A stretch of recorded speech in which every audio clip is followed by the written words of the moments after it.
नमस्कार, मी डॉक्टर पौर्णिमा काळे। तुम्हाला जेवल्यानंतर पोट फुगतं का? जेवल्यानंतर शरीर जड होतं का?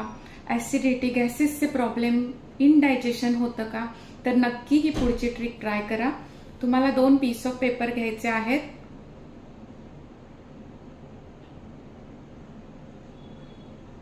नाकपुड्यांमधनं श्वास सोडायचा आहे। कोणती नॉस्ट्रिल जास्त ऍक्टिव्हेट आहे हे चेक करायचं आहे।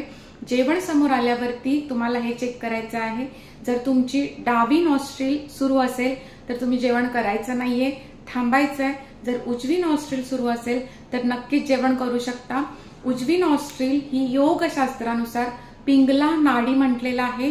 पिंगला नाडी ही सूर्य नाडी आहे आणि ही सूर्य नाडी is responsible for our digestion. ही आपल्या डायजेस्टिव्ह फायरला, पाचन शक्तीला ऍक्टिव्हेट करण्यासाठी गरजेची असते। आणि तुम्ही ही जर ऍक्टिव्हेट केली आणि मग जेवण केलं तर तुम्हाला हे जे काही त्रास होतात अपचनाचे ते होणार नाहीयेत। कशी करायची आहे ते आपण पुढच्या व्हिडिओमध्ये पाहूया। त्याआधी अशाच छान योगिक टिप्ससाठी, आयुर्वेदिक टिप्ससाठी फॉलो करा, लाईक करा, शेअर करा, कमेंट करा।